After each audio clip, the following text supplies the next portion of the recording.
I'm State Representative Jason Overstreet from Whatcom County's 42nd District. Thank you for taking time out of your day to join me from the House of Representatives in Olympia. The 2012 legislative session began on Monday, January 9th, and will run 60 days. In this time, state lawmakers will have to address a $1.5 billion shortfall, find solutions for the economy, and unfortunately, debate a very contentious social issue.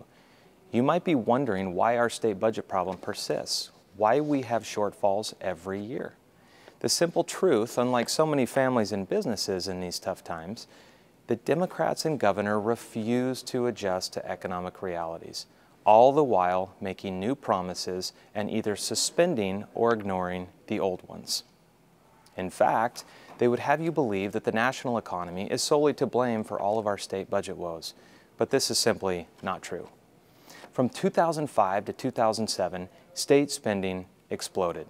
With a hot real estate market and consumer spending up, the state was taking in record tax collections. The Democrats and governor decided to base future budgets on inflated tax collections. When the economy reset and receded, these irresponsible budgeting practices were exposed, and we are now dealing with the aftermath today. A fact often lost in the budget debate is this: the state is expected to take in nearly $2 billion more in this budget cycle than the last one. Now let me repeat what I just said.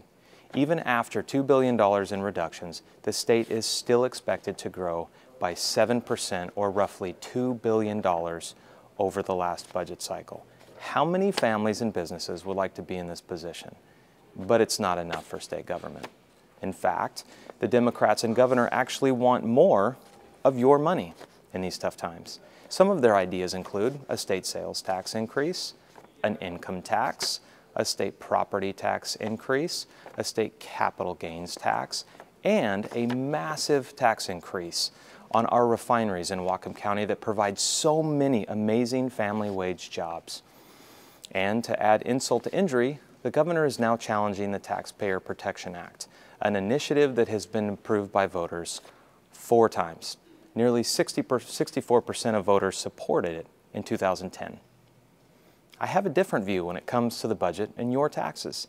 As the Democrats and governor try to scare you with the stories of an all-cuts budget, I'm focused on an all-priorities budget. Now, what does that mean? It means a state spending plan that prioritizes education, public safety, and programs for our most vulnerable, and a plan that's rooted in the simple concept that the state should not spend more than it takes in.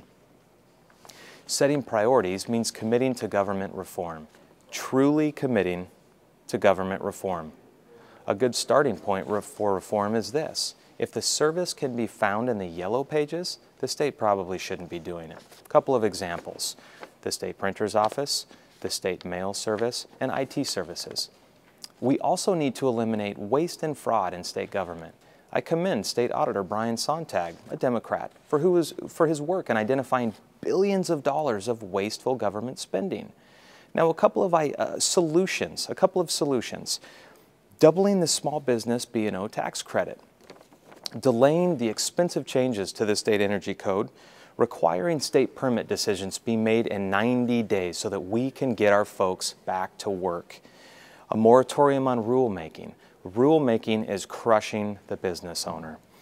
And making unfunded mandates on schools and local governments optional. If I have heard one clanging gong from the school districts and from local governments, it's stop the unfunded mandates. We know where the problems lie. We just need the leadership and courage to address them. To date, there's been a reluctance to do it. Ultimately, the equation to a sustainable budget is setting priorities, committing to reform, and eliminating waste and fraud in state government.